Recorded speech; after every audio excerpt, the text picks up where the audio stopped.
Okay, a couple of things would be if you haven't started yet and you're feeling really just kind of stuck on it, you're like, I know it's on the back of my mind all the time, but I really don't want to. I just, when you're in that place, what I recommend is pull up your phone and just Power to Live More with Joe Dodds.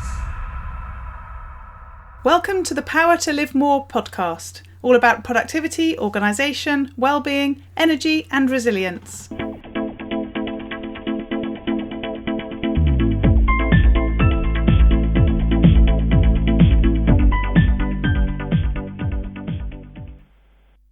I'm Jo Dodds, and I started this show to enable interesting people to share their stories about how they use their power to live more, and by that I mean to do the stuff that they want to do more than the stuff that they need to or should do.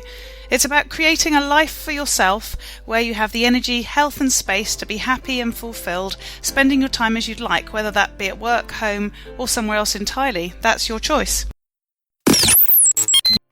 Hello, my name is Ellie Dodds and I am co-presenter. Today, Jo's interviewing Kellsie Moore. Kellsie was introduced to us by her podcast team.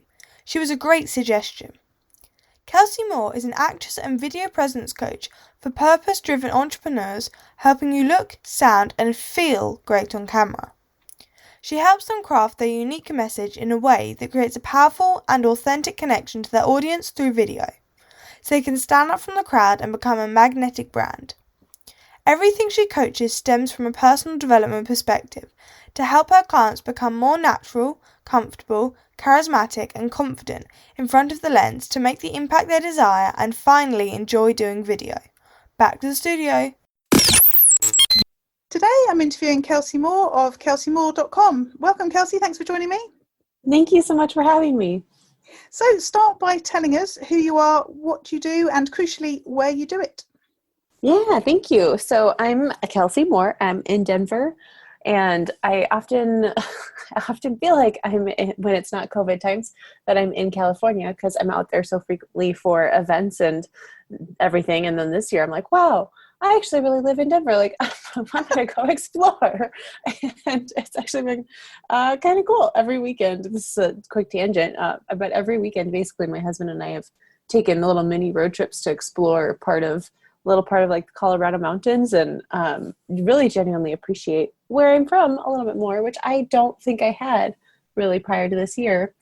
But yeah, I'm a video presence coach for entrepreneurs. So really helping them get comfortable and confident on using video in their business and setting it up in a way where they're going to be consistent with it, where, we were kind of, joking about this before we got on the interview, but helping people where they don't have to do like 20 takes of the same thing, where they can, master it and knock it out in 2 takes and just be able to move through it a lot more quickly and have the impact that makes it actually effective in their business versus it just being like, okay, I did it. I put a video out. It's done, but not actually enjoying it.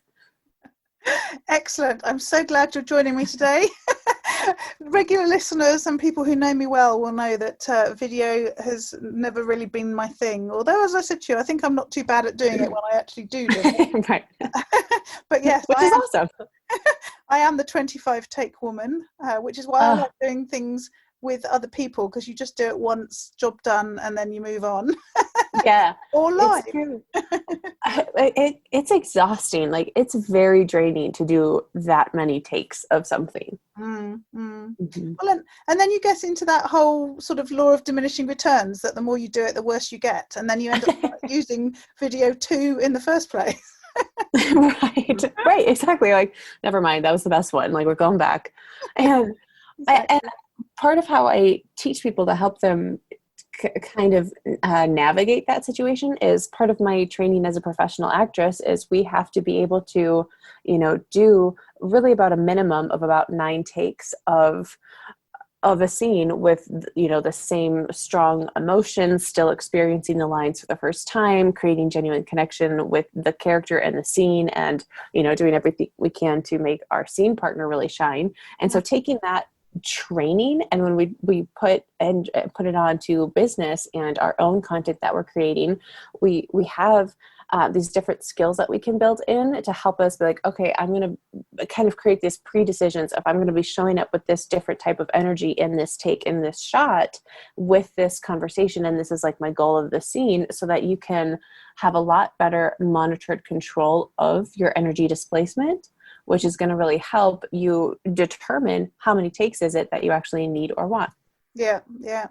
It's interesting you say that. I was listening or watching rather today a brief clip of Meghan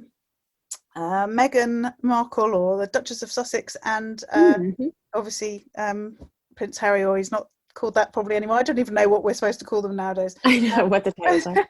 But we're recording this towards the end of September, and they did a recording to do with the Time Top 100 sort of people thing, and it was encouraging people to vote, and it was really interesting to watch, because Harry came across really natural and Meghan didn't. And when I was watching them, and I hadn't thought about it in terms of us now talking, but it's pertinent to what you've just said, that I was really intrigued, because I would have expected her to be the really good polished one and him not so.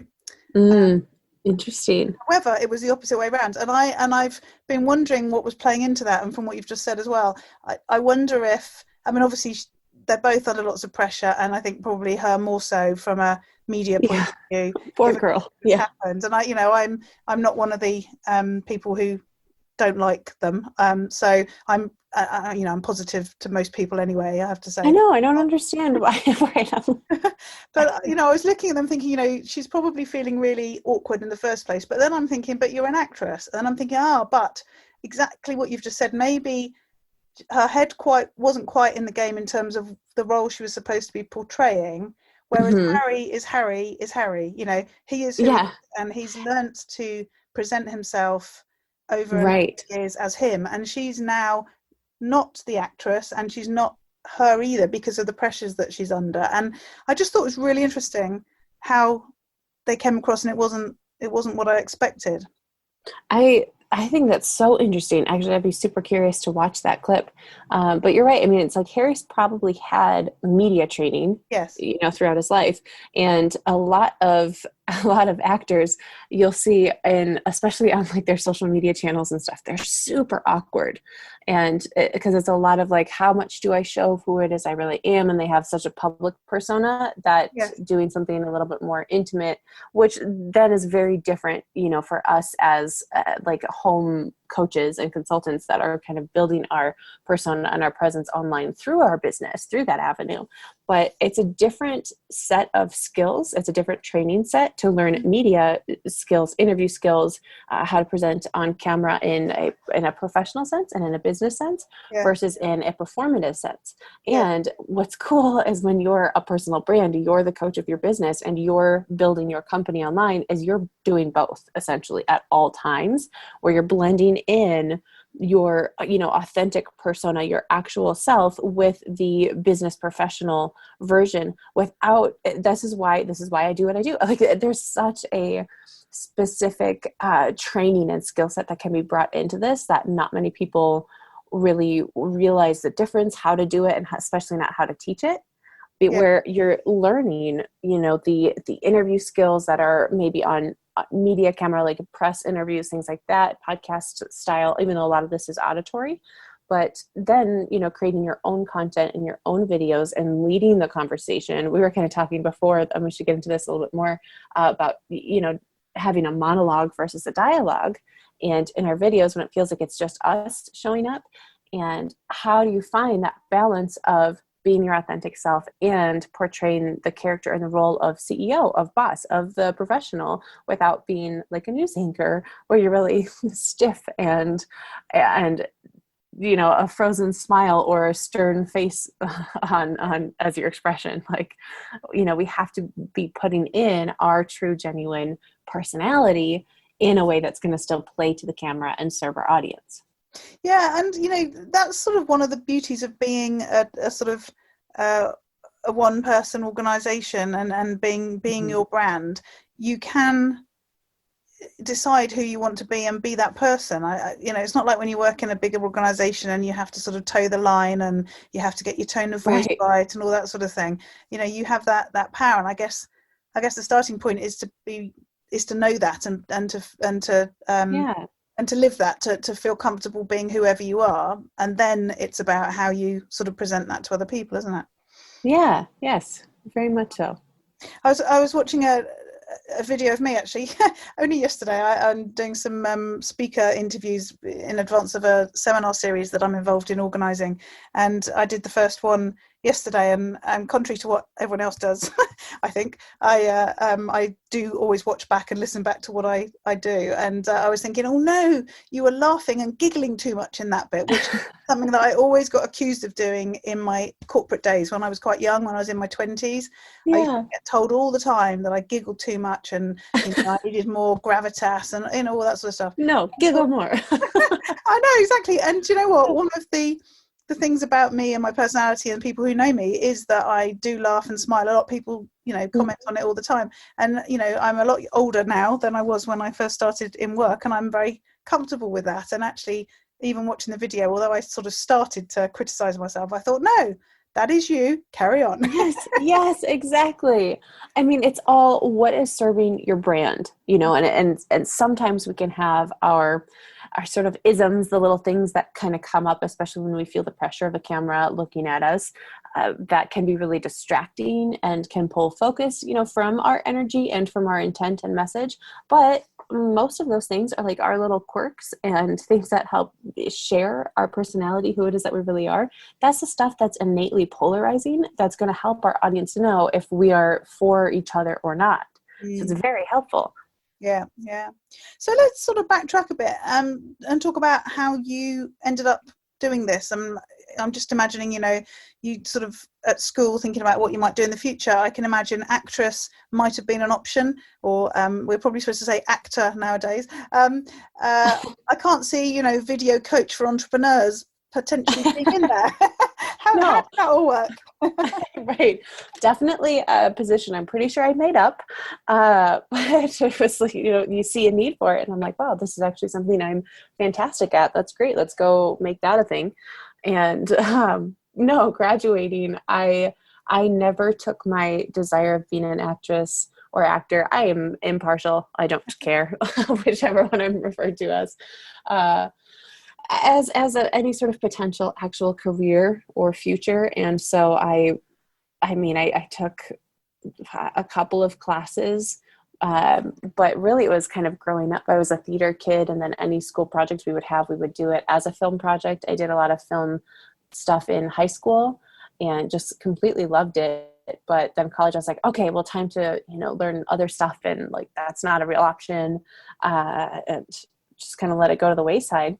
And in my senior year of college is when I was part of, for a couple of years, I was part of an honors program where they had volunteer hours required. And so my senior year, I started volunteering actually at a local correctional facility, teaching the clients how to read, how to use computers, how to interview, write resumes, skills like that. Mm-hmm. And when I graduated, that was actually, I think I worked in retail for a little bit. Then I did like 6 or 7 different interviews, and it was right at the time of when, in the recession, when jobs were starting to open back up again. And my husband and I were actually both interviewing for positions that people who with 30 years experience were interviewing for. Yeah. And it was so bizarre and competitive, and all of the jobs were like just these miserable corporate positions that were so depressing. And so the first offer I got was actually from a sister company with that correctional facility, but one down in Denver that I had done volunteering work with when I was in school. And so I took it. So I took the first real job that I was like, okay, great, I can do this. Like, this makes sense. And ended up being a teacher there for a couple of years, and then switched to a position of a case manager, where I was managing the lives of about 25 adult male felons, and half were coming in from from failing out on 3 or 4 rounds of probation, and then half were on their way out before parole. So they were coming out of long-term incarceration before they moved on to having a parole officer.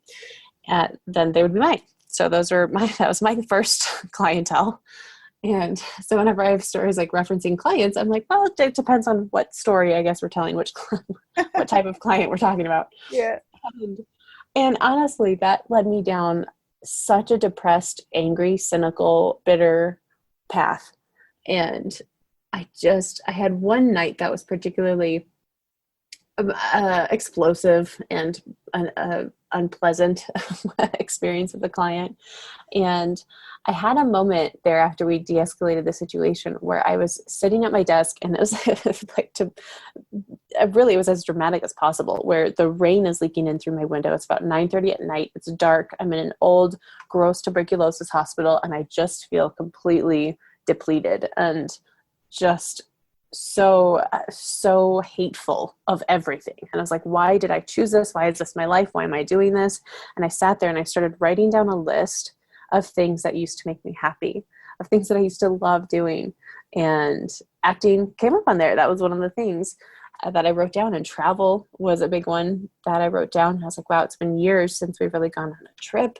I was like, I haven't done anything with acting in years. And 2 weeks after that night, I went and auditioned for my first ever indie film, and I booked the lead role, spent the next 6 months filming on weekends. I started finding out about health and taking care of my body again, working out again, watching what I ate again, and which were all things when you're miserable in life that go down the drain so fast, so quickly.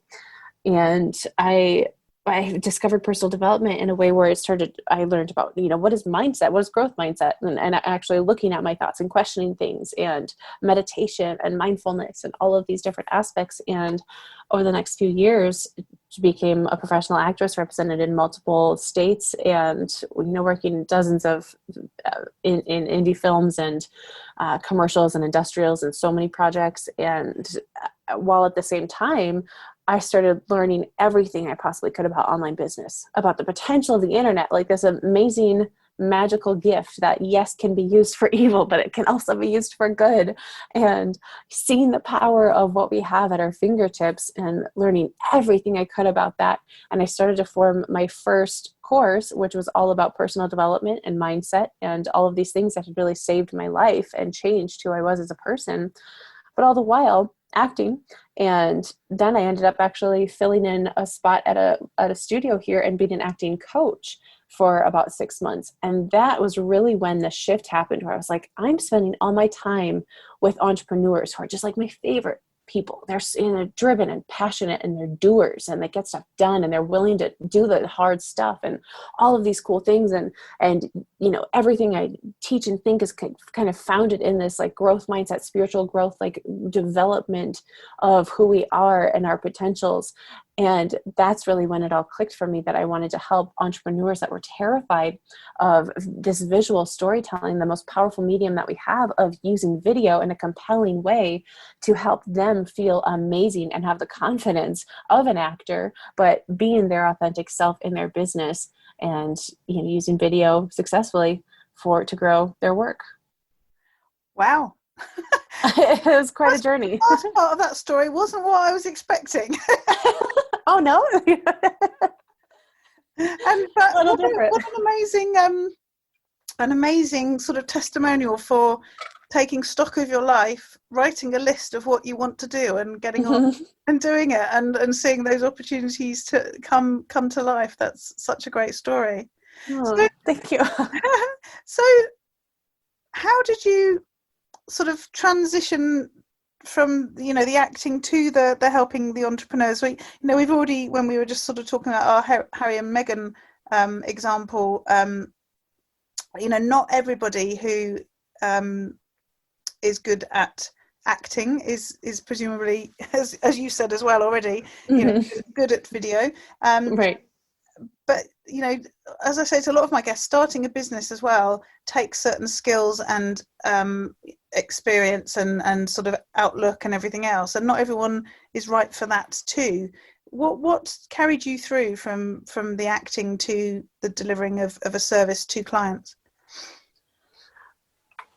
I think it's when, you know, how sometimes we kind of dismiss our own talents because it's just something like you've worked on and it's easier for you, and you just kind of see it. And it was really when I started to be able to see that through certain direction and feedback and communicating in a specific way, which a lot of my communication skills came from my time in corrections, which is like speaking with a lot of compassion and respect and directness. And I'm very grateful for so many of the skills that I learned in that environment, because they're particular and unique. And the way everything merged together. So when I realized that through certain directional points, I could really transform what was coming out of somebody else, what someone else was able to do when they had a script in front of them and they felt like those nerves, that kind of that fakeness that comes on, and we're like, okay, suddenly now I'm reading lines and like I'm terrified about this, and it comes off sounding really glitchy and fake and like just not who they are as a person. Mm-hmm. And then knowing that other entrepreneurs had the same kind of innate drive and passion that I do, and knowing like that shifts the way that you communicate with them a little bit, but I can still give. A lot of these skills are transferable, but they have to be learned most of the time. Otherwise people can kind of figure it out on their own, but in many cases, but it can take years. It could take a really long time versus a couple of weeks, which is, we also have this desire for faster growth, because otherwise what are we doing? Like we want to be able to grow. And so really seeing that a lot of these skills that I was able to impart upon other actors, and then myself as an actor, and transfer it over into the entrepreneurial world, where I know that I have all these similarities with these other coaches that are working on creating and building something from scratch, really from who it is that they are through their innate gifts, and allowing them to help pull that out and shine when they're sharing it with others. Because if we lose that passion and that just like fervor for what it is that we're doing, that's not going to translate into the excitement and the certainty that an audience is looking for. And I'm not sure if that answers your question, but it was kind of when I saw all those pieces fit in together that it all merged in my mind, and it just made sense as the next step. Yeah, absolutely. And as you say, it's a really big point about the fact that we often can't see our abilities and skills. There's a coach in the UK called Lucy Whittington who wrote a book called Finding Your Thing, and she always says your thing is on the end of your nose and everyone else can see it, but you just can't. Yes. And so being able to sort of take that and turn it into teaching for other people is a definite skill in itself, because often we just discount it as something that we do naturally, and it's so easy it can't possibly be a business. Right. But you do have to learn how to be able to teach it. You can't just know something and be like, oh, this is what it is, and this and this. Great, go do it. Good luck. Exactly. Right. So how is that translated into how you work with your clients? What do your days look like? Yeah, so I do have a few one-on-one clients, but I'm moving away from that more and more. And if I do more one-on-one in the future, it'll probably be if we can do in person, because I love being there also on their shoot days. But we do some lessons leading up to it and preparing and working on their performance and presentation, how it is that they show up on camera. But then I have so much fun when it's actually on shoot days, and then I can sort of be the director, which is just it's so much fun. It's just like you get to play all day. But the biggest way that I serve my clients is I have an online program that's called Captivate on Camera. And this is, it's like 5 seasons with a bunch of episodes, because I think it's cuter than modules and lessons. They're cool. And, on brand. And that really takes them through, they're dripped out, 1 week at a time through exactly kind of the foundational steps to build in their own process. That's going to be that's going to fit to them and their needs and their personality. And then what we do is we meet monthly twice live on Facebook, where we get to do that live coaching and training and feedback, and they can submit their videos in and get those really specific notes and points of feedback for themselves. Mm-hmm. Mm-hmm. So just to steal a bit of your skills and knowledge, Absolutely. What tips would you give to people listening who perhaps don't do video yet, or think that they do it but don't think they do it very well? What sort of things would you say they need to be thinking about? Yeah. So, okay, a couple of things would be, if you haven't started yet and you're feeling really just kind of stuck on it, you're like, I know it's on the back of my mind all the time, but I really don't want to, when you're in that place, what I recommend is pull up your phone and just in selfie mode, record, maybe pre-write out a couple of questions, but really record yourself just on your own camera phone. This isn't going out to any social media. This is only for you on yourself. You pull up your own recording video app, that's it. Yeah. And not Facebook, not Instagram.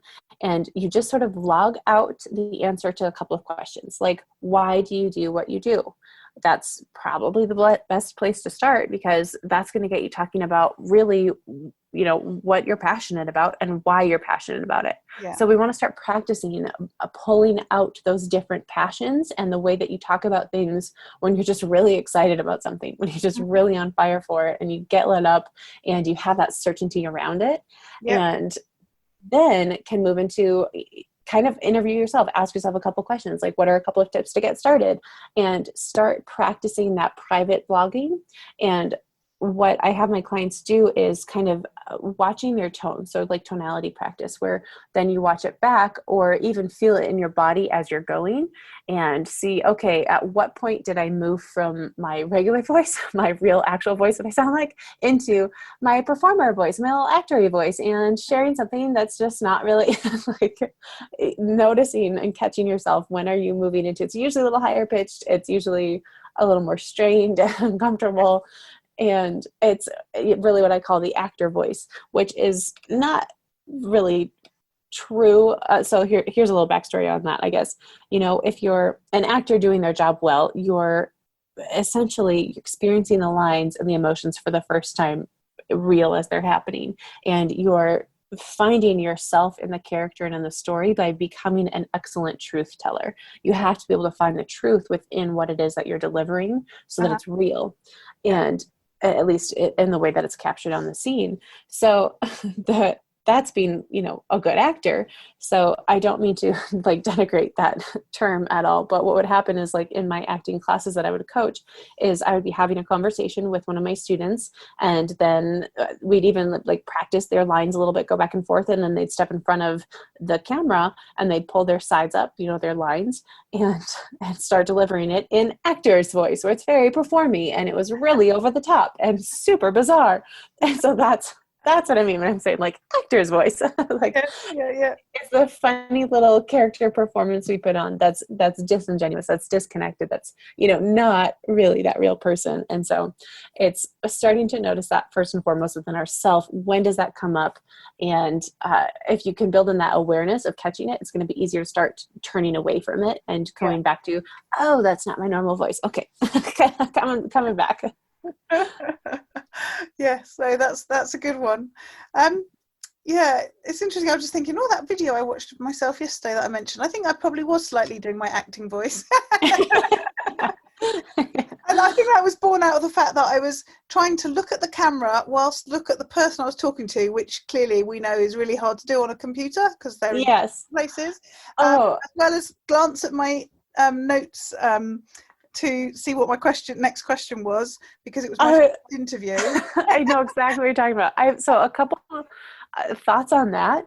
So, your tone of voice, right? That's just one aspect, right? And then we have our physical presence, what we're doing with our body. We have our eyes, where it is that we're looking, how it is that we're connecting with our eye contact, and the story we're telling behind them. And then the words that we say, what it is that we're actually providing as far as our message. And then the most important thing is our energy, the energetic presence that we have, actually that's being shared through the video, through the portal, which, that lens is really a portal of our energy. That's how we're connecting through video. Yeah. And so one of the ways to kind of help with, that's a lot to be thinking about and having awareness of while we're filming. So one of the ways to help with that is I love to take a sticky note and put it over my face on either the phone or on the computer screen. Now, if you're in a Zoom call with somebody, if you're looking down, then they kind of know that you're looking at them. Yeah. So that's not exactly what I'm talking about. That's very commonplace. That's normal. But if you're delivering maybe a Zoom training, like a Zoom webinar, or if you're doing a pre-recorded video or you're live or you're on social media, then do this. Then you want to look up at the lens. Eye contact is extremely important. I mean, think about how disrespectful it feels if you're talking to somebody and they're not meeting your eye contact. Yeah, it's really weird. So taking that Post-it note and writing out a couple of your notes on the sticky note. I love to write my ideal client. We usually have our client avatar. I love to write their name at the top of the sticky with a little arrow that points up to the lens, because that's going to help remind yourself where you're looking and who you're talking to. Because if you really know who it is that you're talking to, you're going to be able to have much better control of the energy that you're giving that person. I'm loving all of that. That sounds really cool. It's like triple whammy. So cover up your face, remind yourself of your avatar and where the camera is, and make a couple of notes to keep you on track. Yep. Yep. And it's all right there. And it feels really weird at first because we get kind of self-conscious of like, oh my gosh, but what do I look like? Because I can't see myself. Yeah. And really, we want to move away from being self-conscious of how we look. And then you can, do that a few times and watch it back and see, what do you notice comes up? What, do you fidget in this way a lot? Do you shift your body a lot? What's happening that's distracting? Like, what are the things that you can learn from it? Yes. Yeah. It's funny. After I recorded the video, I had to send it off to my colleague, and I said to him, my hair looks really rubbish in it. And he was like, oh, for goodness sake, you're too hard on yourself. And I was like, and I wanted to reply, but I didn't. No, my hair really does look rubbish in it. I'll make sure it doesn't next time.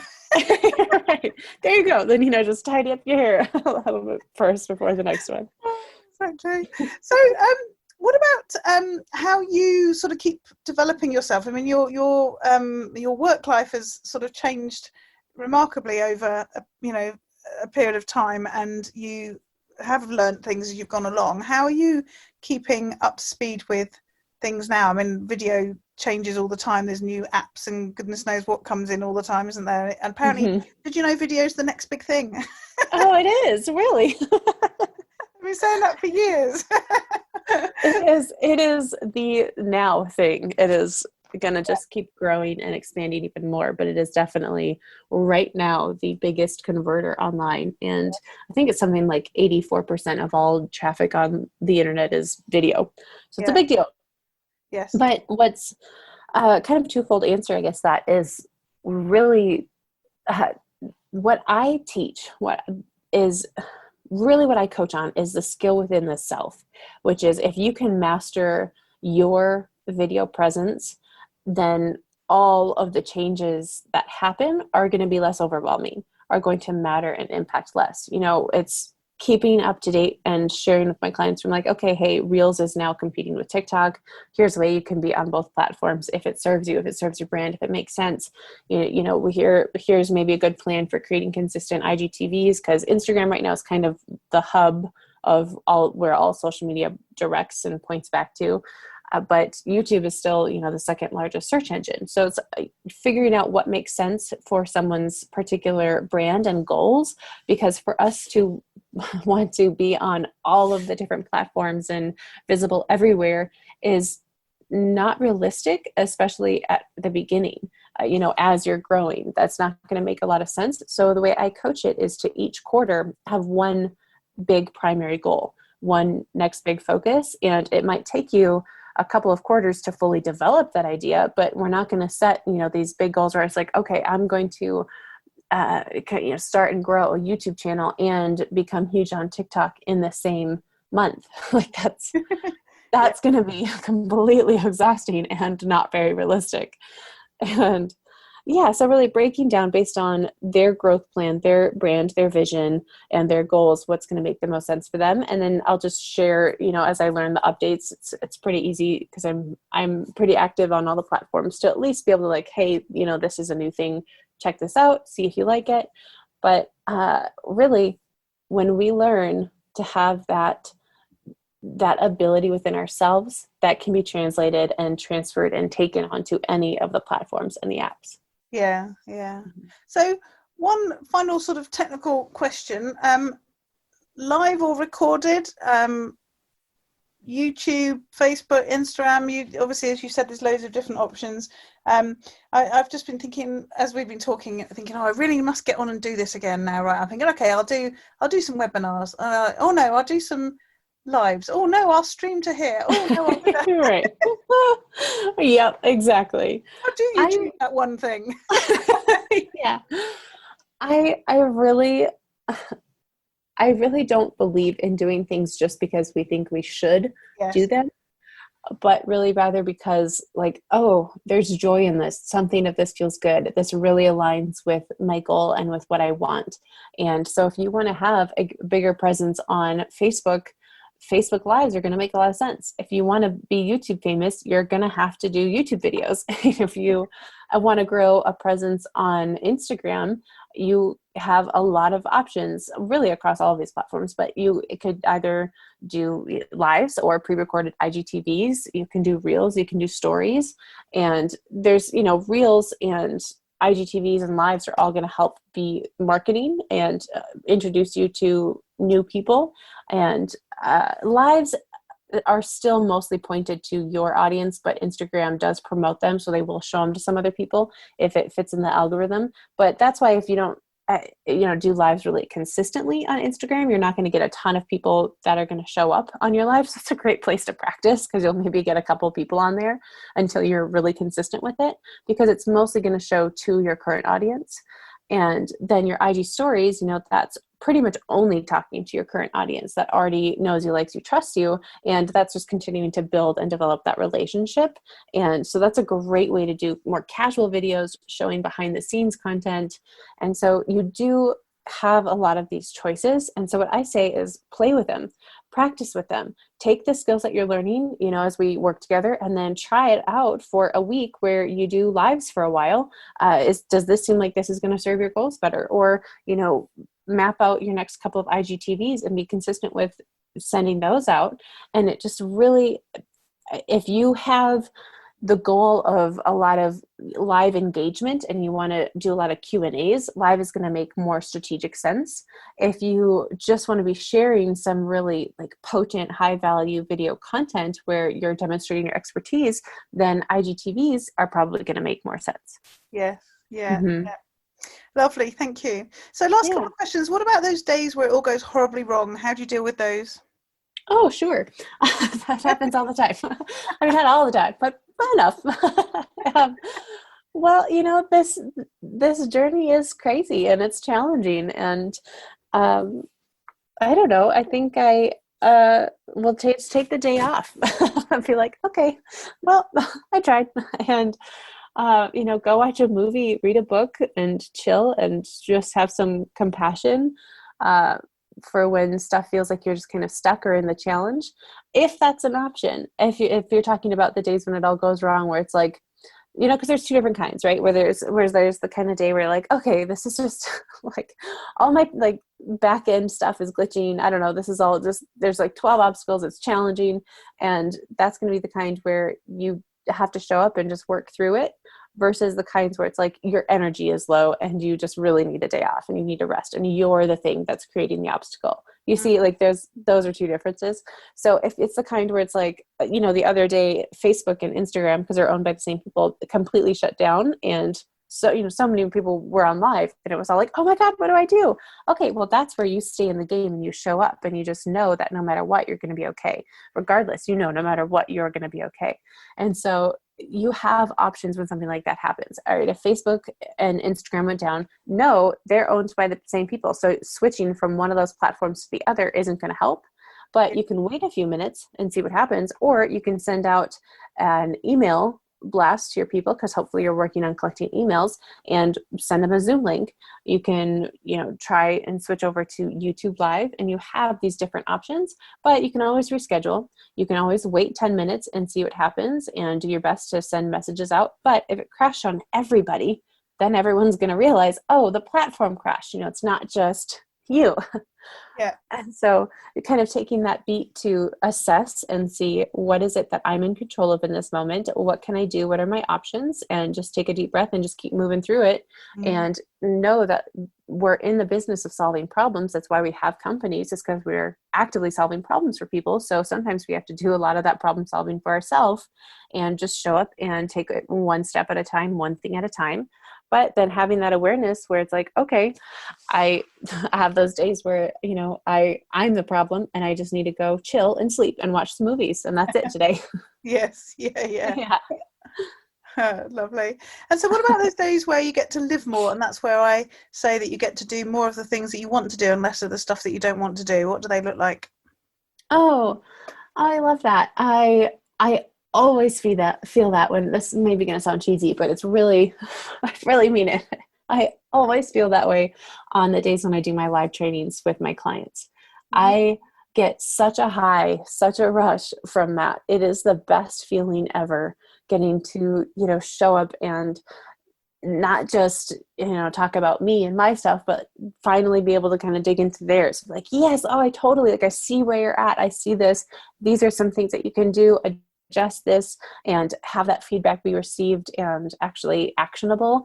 That is just the best. And then, if, anytime that we can go, I mentioned earlier, like Hubs and I have been doing these little tiny mini road trips to private places out in Colorado. Anytime that we get to go explore and do that, all of that just makes me feel so alive and present and grateful. Lovely. And you've just done a good pitch for staycations as well, haven't you? Yeah, we have options. It might not be the same for everyone. It depends on where you live, I think. It does. And oh man, I think about just like how wildly grateful I am to be experiencing this global situation right now, in the time when I'm working from home like this, and in a career I've created and something I love and I'm so passionate about, versus if this had happened when I was working either in a corporate job or in corrections or something, and wouldn't have had the same ability of adventure, and I would not at that time had any of the coping mechanisms that I do now. Yeah. So it's been really interesting talking to you today, Kellsie, and you've inspired me to think about my videos again, or rather my lack of videos. Awesome. And tell people how they can find out more about you and connect with you. Thank you. So definitely come say hi on Instagram. That's where I hang out the most and share a lot of just trainings and insights and behind the scene things. And so it's Instagram at Kellsie_Moore. And my name is spelled a little funny. It's Kellsie. So Kellsie_Moore. And then I am working on launching my own YouTube channel. So you can head over and find me on YouTube as well. Brilliant. Thanks, Kellsie. Great to talk to you today. Thank you so much for having me on. All this information is available in the show notes. If you go to powertolivemore.com / in this case 184, then you'll find them there. And this week I just want to talk a little bit about email marketing. And in particular, I want to talk about building your list, or rather what your list is for in terms of email marketing.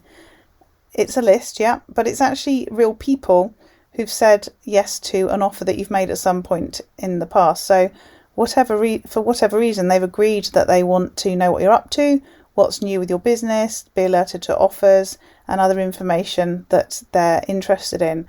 So if used wisely, your email list isn't a list, it's a relationship. And you might be focusing your relationship building efforts on social media. That seems like the thing to do, and it should be part of your strategy. But there are risks that come with that. You don't own the content that you put out there. You can't control what happens to it. The platforms that you're posting the content onto can change the rules and change the layout. I mean, Facebook changed the way that they are set up fairly recently, and people are still complaining about it now. And also, posts aren't guaranteed to reach your intended audience or a very large audience, depending on where you're sharing and the policies that they have at the time. So it is something to build into the thing that you do, some of the things that you do within your business, but it's not a list of people or a group of people where you have lots of control. And your email list is much more controllable from your point of view in terms of the relationship that you build with the people that are on it. So start thinking about your email list as a group of living, breathing people who are there to hear from you, to get useful information from you, who are looking for unique and personalised content from you to help them with whatever it is you can help them with. And so build a relationship with your list and think about how you can provide that content for those people so that they will more likely open your emails, engage with your emails, and potentially take action as a result of those emails. And there's some key components to building that relationship with your mailing list, and you can think of the word CAVE. So firstly, it's be consistent, be authentic, be valuable, and be engaging. If you use that CAVE method, then that really covers all the areas of a really good relationship building perspective to have that you can apply to your mailing list. And the more you use those four areas, being consistent, authentic, valuable and engaging, then the more likely your list is to connect with you. The people on your list are to connect with you and sort of take your messages, take action and do some of the things that you're asking to do at various times, whether that be downloading something from you or buying a product or attending an event or booking a ticket for something or whatever. So as I say, if you're not focusing on your email list at the moment, then perhaps take another look at that. If you don't have an email list, if you don't have an email provider, then I'd thoroughly recommend Aweber.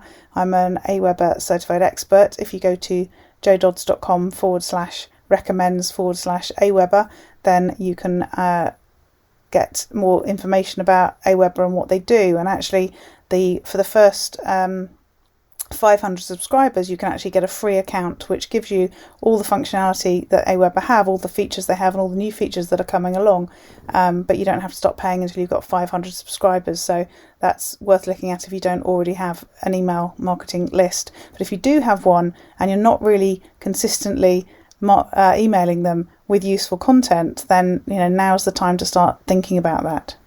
Again, the show notes are at powertolivemore.com/184, and we look forward to speaking to you next week. Use your power to live more.